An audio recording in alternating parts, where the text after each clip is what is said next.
2016년 방영된 JTBC 드라마 청춘시대는 성격과 성향이 전부 다른 5명의 여대생이 쉐어하우스에 모여 살며 벌어지는 이야기를 담은 청춘 드라마입니다.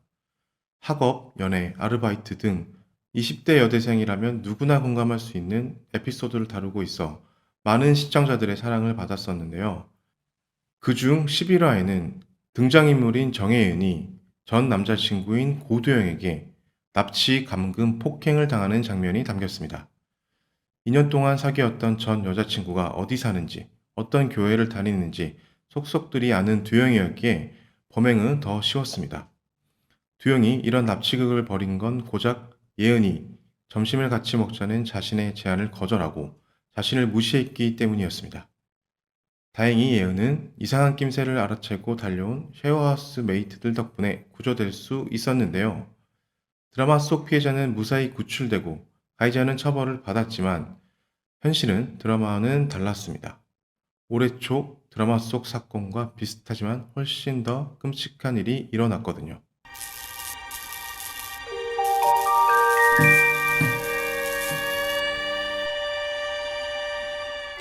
2022년 3월 1일 12시 119에 한 통의 다급한 신고 전화가 접수됩니다. 친구에게 살려달라는 문자를 받았다는 내용이었는데요.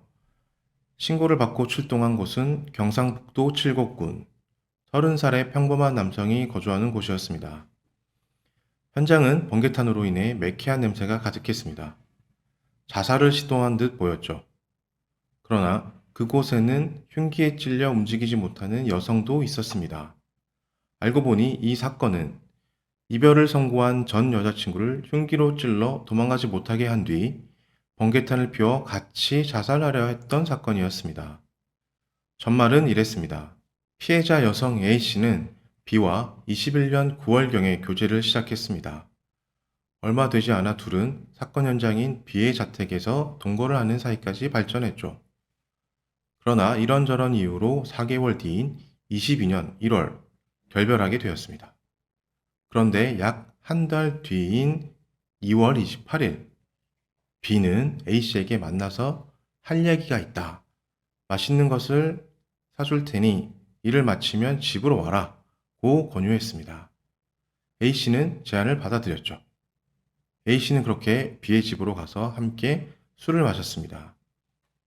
그런데 술을 마시던 중 B가 A씨에게 다시 사귀자고 제안했습니다.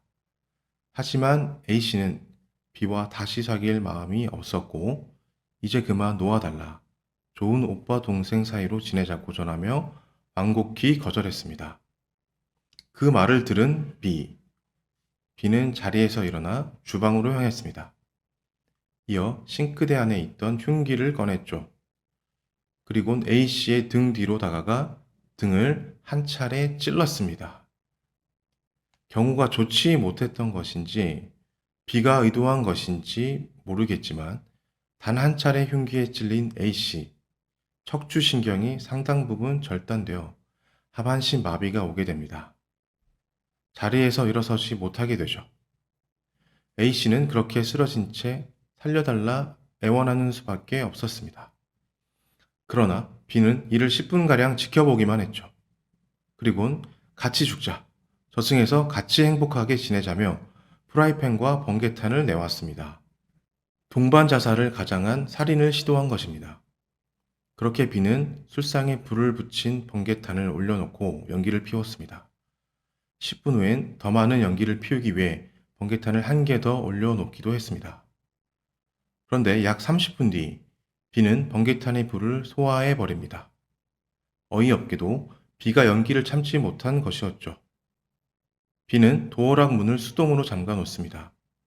아마 냄새가 빠져나가 사람들을 불러올 것 같기 때문이었죠.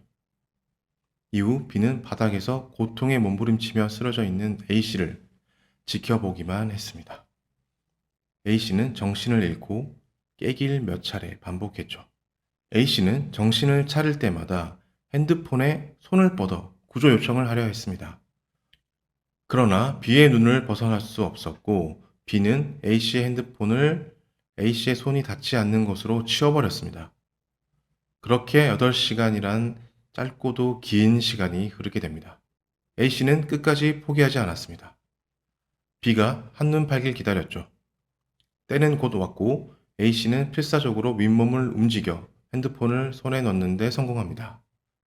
그러곤 곧바로 친구에게 살려달라라는 문자 메시지를 보냅니다. A씨는 곧바로 인근 병원으로 이송되었습니다. 진단 결과 A씨는 흉추 7번, 8번 척추신경이 손상되고 절단되어 있었죠. A씨는 2시간에 걸친 봉합수술을 받아야만 했습니다. 그러나 운동기능과 감각기능에 제한이 생기는 브라운 세카르 증후군을 진단받고 말죠. 병원 측에 따르면 앞으로 A씨는 좌측 하반신의 움직임이 지속해서 제한될 가능성도 있다고 하는데요. 그런데 이는 신경이 절단되었기 때문이 아닌 피해자 A가 칼에 찔린 지 8시간이 지난 후, 그러니까 골든타임이 한참 지난 뒤에 구조되었기 때문이라고 합니다.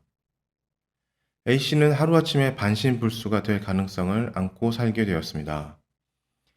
B는 이를 돌릴 기회가 많이 있었죠.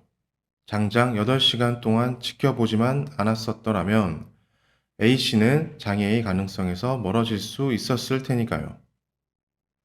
B는 구급대가 도착했을 때 자택에서 체포가 되었습니다. 도망가지 못할 것이라고 파악한 것인지도 모르죠. 그런데 B는 이후 경찰 조사에서 기억나지 않는다고 범행을 부인합니다. 사건이 벌어지기 전 피해자와 같이 술도 마셨으며 이는 의뢰 범죄자들이 형을 낮추는 수법이기도 하니까요. 제가 이렇게 말하는 이유는 가해자가 재판 당일에는 말을 바꿨기 때문입니다. 모든 범행을 인정하고 자신의 죄를 뉘우치고 있다고 말입니다. 치밀하게 가명을 계산했다고 밖에 안 보여집니다. 술을 마셔서 기억은 나지 않으나 본인은 범죄를 일으켰던 것은 정황상 맞아 보이니 인정한다. 그리고 반성한다. 라고요. 그렇게 B는 8월 29일 1심에서 징역 8년을 선고받았습니다. 우선 법원의 판결문을 보자면 이렇습니다. 죄책이 매우 무겁고 피해자가 다시 만나자는 제안을 거절할 경우 이미 해치려는 계획을 가지고 있었던 것으로 보이며 미리 준비한 흉기 등으로 범행을 저질렀다. 피해자가 입은 상해의 정도가 매우 중하고 수사 과정에서는 계속 범행을 부인 또는 축소하는 취지로 진술했다. 또한 피고인은 피해자에게 용서를 받지 못했으며 피해자와 그 부모는 엄한 처벌을 탄원하고 있다. 다만 피고인이 법정에서는 자신의 범행을 모두 인정하고 잘못을 반성하는 태도를 보였고 아무런 형사처벌 전력이 없었으며 이 사건 범행이 미수에 그친 점을 종합했다라고 되어 있는데요.